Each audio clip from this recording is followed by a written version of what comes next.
How do you protect your energy without becoming cold? What if your kindness is the very thing draining you? What if your open heart, the one you've worked so hard to keep soft in a hardened world, is the very doorway through which your energy leaks? Your light is sacred, but sacred things require protection. There comes a moment in every awakening journey where the very love that once healed begins to exhaust. You find yourself offering compassion while running on empty, holding space for others but shrinking your own. And somewhere between being there for everyone and staying true to yourself, your energy begins to unravel. You're not here to leak your light, you're here to master it. Let that land for a moment. This isn't about becoming guarded, it's about becoming sovereign. It's about understanding that spiritual boundaries aren't walls, they're containers. Containers that hold your light, your softness, your tenderness, without letting the world trample over them. Most people think that creating boundaries means building walls, but what if boundaries were actually bridges to your true self? This is the paradox of the sensitive soul. How do you stay open without being consumed? How do you keep your heart soft in a world that often feels brutal? The truth is, protecting your energy isn't about shutting people out. It's about remembering that your heart, as vast and radiant as it is, was never meant to carry what's not yours. In this very first part of our journey, we're going to start uncovering what no one ever taught you about boundaries, empathy, and energy leaks. Not from a place of fear, but from sacred awareness. And as we move forward, we'll go even deeper into the hidden trauma that turns kindness into a survival strategy. Because what if your people-pleasing isn't just a personality trait? What if it's an echo of pain still living in your nervous system? Next, we begin to unravel that. Let's go there. The hidden trauma behind people-pleasing. There's a reason why it's so hard for you to say no, even when your body is screaming for rest. There's a reason why you keep showing up for others while abandoning yourself. And no, it's not just because you're too nice. That's the surface. Beneath it is a wound. For many of us, the fear of setting boundaries didn't begin in adulthood.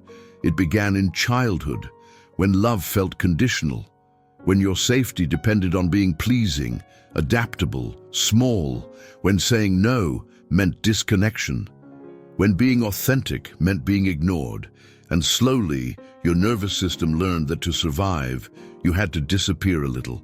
This is not weakness, this is adaptation, a brilliance born from pain. The open heart so many admire in you might have begun not as a spiritual gift, but as a survival response.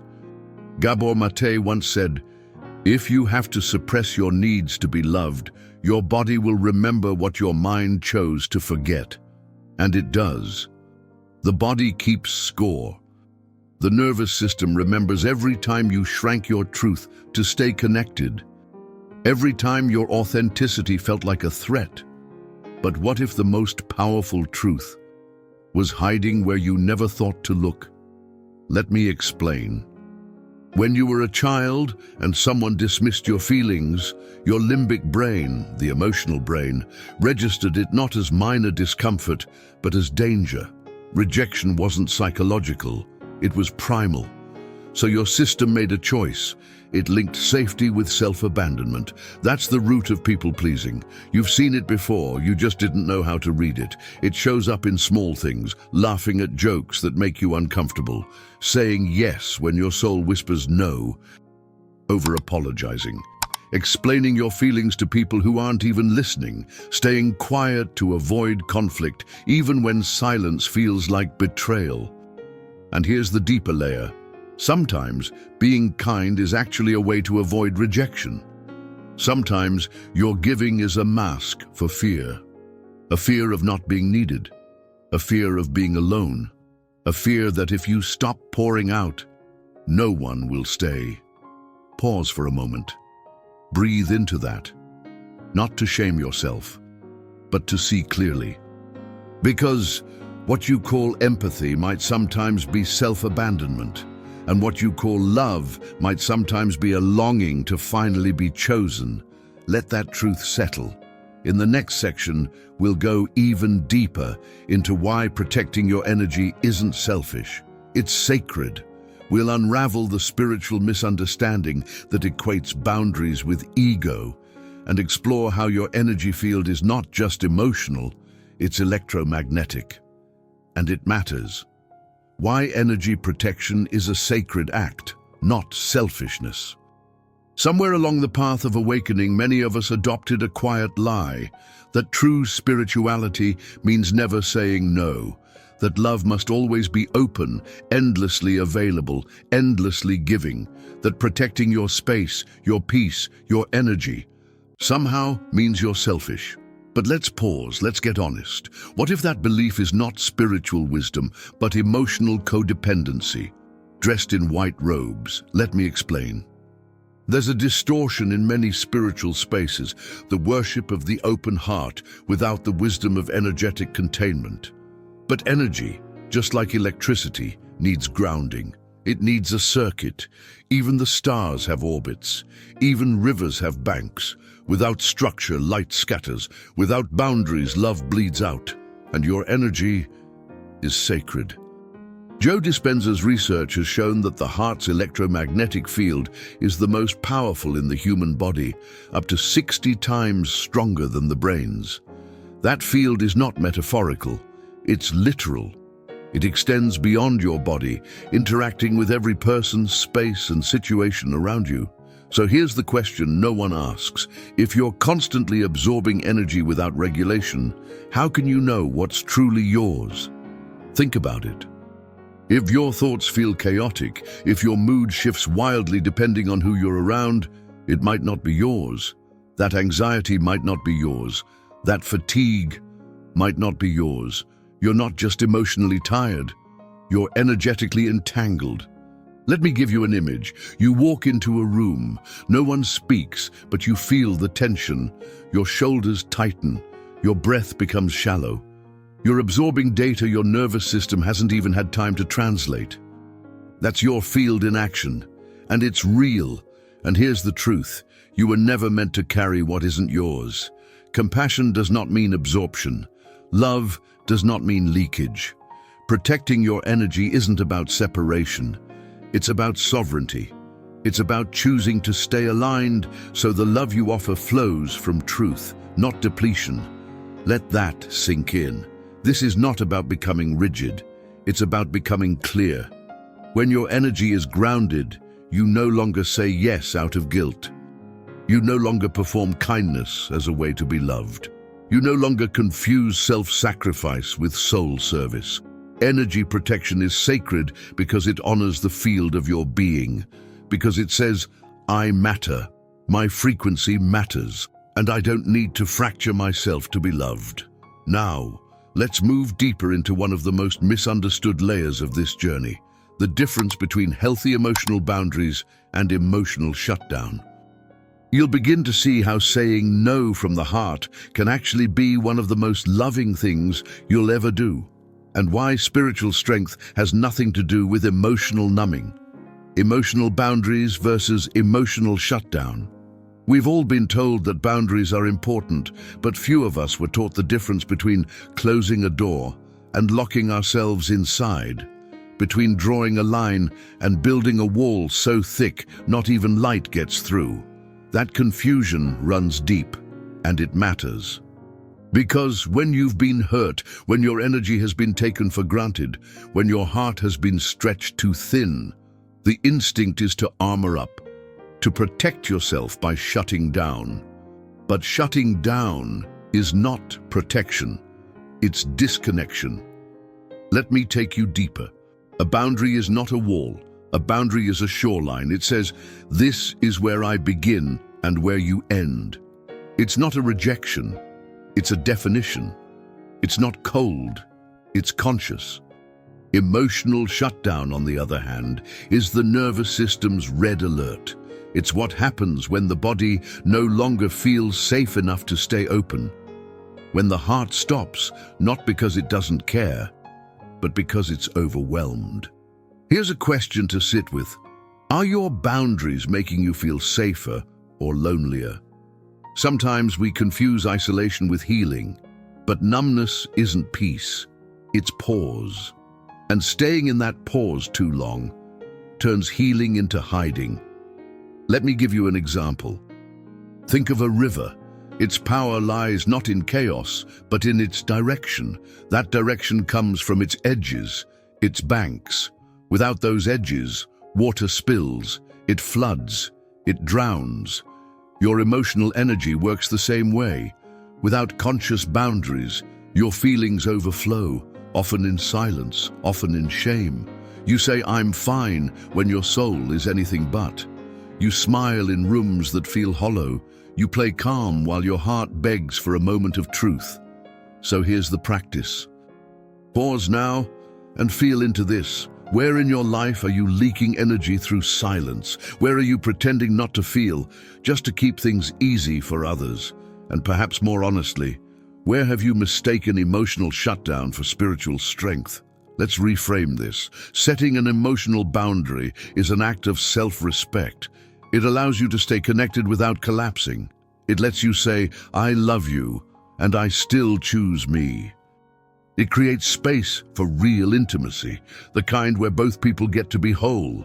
Because love without boundaries isn't love, it's enmeshment. It's a slow dissolving of self in the name of connection. In the next chapter, we're going to enter a deeper layer.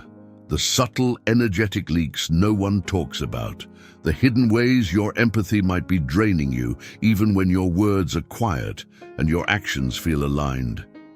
And we'll look at the silent burnout that happens when your energy field is left wide open for too long. The energetic leak no one talks about. It's quiet, it's subtle, it's invisible to the eye, but your body feels it. The tiredness that lingers after a short conversation, the heaviness in your chest after listening to someone's pain, the sudden fog in your mind after walking into a room. You tell yourself you're just tired, but what if that tiredness isn't physical? What if it's energetic? There's a kind of burnout that isn't caused by doing too much, it's caused by feeling too much, and not filtering any of it. Let me explain. When your empathy is ungrounded, when it's not rooted in self-awareness, it becomes a sponge instead of a sensor. You don't just sense energy, you absorb it. You don't just connect, you merge. And over time, your emotional body begins to carry weight it was never meant to hold. This is the energetic leak no one talks about. Not the dramatic kind, not the explosive kind, but the quiet bleeding of energy that happens when you say yes with your words but no with your gut. When you stay in conversations that deplete you, when you stay emotionally available for people who have long since checked out of their own healing. Pause for a moment and breathe into this question. Who have you been holding space for without realizing you were emptying your own? You're not weak for feeling deeply, but you become drained when you confuse empathy with enmeshment. And many do, especially those who've learned that love means absorbing others' pain. Let me offer a metaphor. Imagine you have a warm, comforting blanket. You start to give it away piece by piece to someone who's cold, to someone who's lost, to someone who never brought their own. At first it feels generous, noble, spiritual, but then winter comes and you're freezing and no one offers a thread. That's what it feels like to give from an unprotected field. Energetic leaks often begin in the lower chakras: survival, emotion, will. When they're unbalanced, you begin to sense other people's needs as your responsibility. You start to anticipate others' moods before they speak. You absorb before you process. You carry before you check in. And it's exhausting. But here's the truth. Just because you feel it doesn't mean it's yours. Just because someone is suffering doesn't mean you're the solution. Just because you're open doesn't mean you have to be exposed. Energetic empathy without anchoring becomes erosion. In the next section, we'll shift from insight to embodiment. You'll discover how your breath, Yes, your breath can become a powerful tool to repair and reseal your energy field. We'll explore a simple yet potent breathwork ritual you can use daily to restore your electromagnetic clarity. How to use breathwork to seal your energy field. Your breath is more than survival. It's a sacred technology, a bridge between your inner world and the field around you. And when used with intention, it doesn't just calm the mind. It restores your boundaries, reclaims your space, and seals your energy field like invisible armor. You were never taught this. No one told you that every shallow breath leaves your field more open, that every unconscious inhale invites not just oxygen, but frequencies, that in the moments when you're energetically exposed, your breath can be either a leak or a shield. Let me take you there.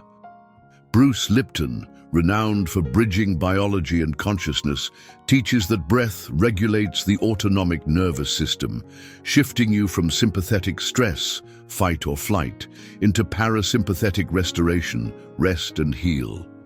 When your body feels safe, your energy field stabilizes.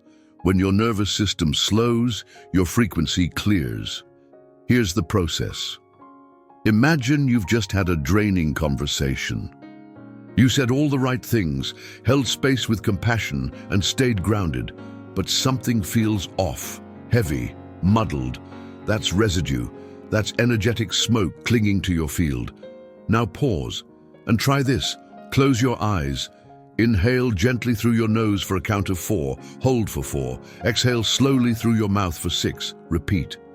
As you do, imagine each inhale gathering your energy back to center, each exhale releasing what isn't yours. Do this for 3 minutes. You'll begin to feel your field recalibrating, like a soft mist clearing, like walls of light rising gently around you. This isn't visualization, it's vibrational hygiene. Every breath becomes a boundary, every breath becomes a return. Let me give you a metaphor. Think of a stained glass window, delicate, colorful, radiant. But when dust settles over it, the light becomes muted. Breathwork is your cleansing cloth. It doesn't change the design, it reveals it. It doesn't add protection, it reminds your field how to hold itself. You don't need fancy rituals, you don't need long meditations, you need intention, breath, and presence. Even in a crowded room, even after a long day, even in moments of chaos, you can reclaim your energy in 3 conscious minutes. Now we go deeper still, because while breath can seal your energy, it's your inner posture, your softness, your vibrational tone that determines what you attract. In the next section, we'll explore the paradox of power through gentleness, the quiet strength of energetic softness, and why you don't need to harden to protect. Soft armor, the power of energetic gentleness. Gentleness is often misunderstood. It's labeled as weakness, as passivity, as something to grow out of. But for those walking the path of awakening, gentleness is not a flaw. It's a frequency. It's not soft because it's fragile. It's soft because it doesn't need to defend itself. And yet, many people abandon it in the name of protection. After being hurt one too many times, you tighten, you harden, you raise your voice a little more, you cross your arms in conversations, even when your words stay calm. You protect yourself not with clarity, but with tension, and something precious inside begins to close. But what if gentleness isn't the opposite of strength, but the purest expression of it? Let me explain. Energetic softness is not about letting others walk over you. It's about walking through the world without letting it change your essence. It's about remaining connected to your heart, without letting your heart be used as a doormat.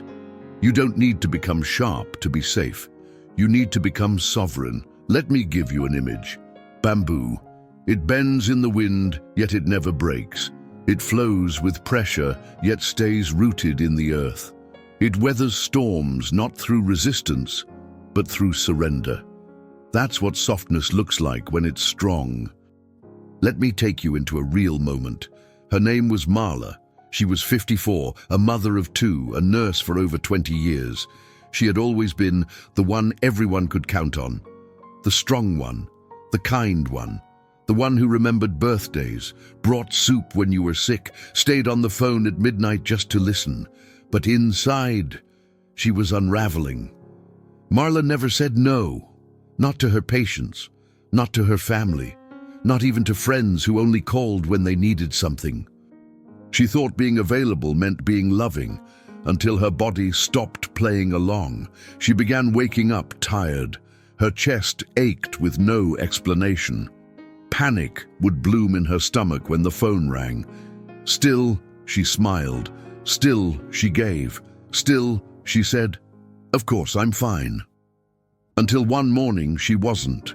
Her doctor told her what her soul already knew. Her stress was starting to eat through her body, not in dramatic ways, in subtle, eroding ones. And that's when she learned the hardest truth of all. Her kindness was real, but it was also unprotected. Her heart was pure, but it was also wide open to people who never asked how she was doing. She didn't need to stop being kind. She needed to start being kind to herself. She began with small things, saying no without explaining, pausing before responding, letting silence hold what words couldn't. And slowly, something shifted. Her softness didn't disappear. It deepened. It stopped being performance and became presence. That's soft armor. That's the kind of energetic gentleness that protects you without numbing you. That lets you show up with love and leave without guilt. Let's keep going, because in the next chapter, we'll expose a quiet danger many face on the spiritual path, the frozen heart disguised as evolution. We'll unpack how emotional detachment can sometimes be mistaken for spiritual mastery, and why real protection never requires you to feel less, only to feel wiser. Be careful with the spiritually frozen heart. There's a subtle trap on the path of awakening, a point where the soul, in trying to stay protected, slips into numbness. It looks like peace, it sounds like wisdom, but underneath, it's frozen. You hear it in phrases like, "I've transcended that," or "Nothing gets to me anymore." No, but listen closely. Often, what sounds like evolution is just avoidance in disguise. Let me go deeper. There's a version of spiritual growth that isn't really growth. It's shutdown. It's a polished mask built on emotional bypass. It's when you start to believe that feeling deeply is a problem, that anger is low frequency, that sadness is weakness, that empathy is naive. But the heart wasn't meant to be muted. It was meant to be mastered. You've seen it before, maybe even in yourself. The way someone detaches from their pain so thoroughly, they stop recognizing it in others. The way they talk about healing, but can't hold space for real vulnerability. The way they become so neutral, so above it all, that nothing touches them. That's not peace. That's paralysis. Let me explain with clarity. There's a difference between spaciousness and suppression. True presence doesn't numb you. It sensitizes you in the most grounded way. It lets you feel fully, without being controlled. That's the path of integration, not insulation. Pause here, breathe into this. Have you ever noticed how some evolved people become almost robotic? How their language is perfect, their posture calm, their words measured, and yet something feels off. There's no pulse, no realness, no fire. That's the cost of a frozen heart. Everything looks clean, but nothing feels alive. This doesn't happen overnight. It begins when you're overwhelmed, when emotions feel too much. When you try to escape pain by spiritualizing it. Instead of grieving, you quote. Instead of sitting in sadness, you journal affirmations. Instead of asking for help, you say, "It's all unfolding as it should," and somewhere along the way, your heart stops knocking. Let me offer a gentle truth. Avoiding your emotions doesn't raise your vibration. it fragments it. True spiritual strength is not about detachment, it's about capacity. The capacity to feel fully and choose consciously. The capacity to sit in discomfort without turning it into identity. The capacity to cry without crumbling, to open without bleeding. Your heart was never meant to be a fortress. It was meant to be a sanctuary, open, alive, protected by presence. Now we've traveled far. You've made it through some of the deepest layers of this journey. And I want to pause and thank you for being here, for staying with this, for honoring your path. If this message has resonated with you, if you've recognized even a small part of yourself in these words, we'd love to hear from you. Share in the comments. Have you ever lived a moment like the story of Marla? Your experience could help someone else feel seen. And if this journey has touched something in you, consider subscribing. Join our community. This is only the beginning. In the final section, we'll bring it all together, the insight, the breath, the softness, the protection, and close this journey with presence, intention, and a reminder of who you've always been. You can protect your light without dimming your flame. This is where it all converges. Every boundary you've set, every breath you've reclaimed, every moment you chose to stay soft when the world tried to harden you. It all leads here, to the remembrance that you don't have to choose between being open and being safe. You can be both. You can feel deeply without losing yourself. You can love without leaking. You can give and stay full. Let's bring it all together. Protecting your energy isn't about becoming someone else. It's about returning to the deepest truth of who you are. Before the fear, before the people-pleasing, before the survival patterns. It's about remembering that your light is not a resource to be drained. It's a frequency to be honored. Pause. Take a moment right now. Notice your body, your breath, your chest. Ask yourself, where am I still making protection mean withdrawal? Where am I still believing that to be strong, I must be silent? Where am I still carrying emotions that aren't mine? And let this be your reminder. You don't need to become less loving to stay safe. You don't need to shut down to stay grounded. You don't need to harden to be powerful. Because real power is quiet, it's gentle, it's rooted in presence. And presence is what seals your energy better than any wall ever could. Here's a simple truth to anchor into your being. I protect my energy with love, not fear. Write it, whisper it, let it echo in your field. You've come this far, and that matters. You've chosen awareness over avoidance. You've chosen softness over shutdown. You've chosen yourself, not in opposition to others, but in sacred union with your own soul. Thank you. Thank you for being here. Thank you for walking this path. Thank you for your presence, your energy, your openness to grow. This community is built on frequency, and you're part of it now. If this video moves something in you, let us know in the comments. Let your voice ripple through this field. Hit like, subscribe, and join the path, because we're just getting started. And if this message resonated, watch the next video that's waiting for you. There's more truth, more light, more remembrance in the journey ahead. You're not at the mercy of the outer world. You are the field that transforms what vibrates around you. Your energy is a language, and the universe is always listening. Let it hear who you truly are.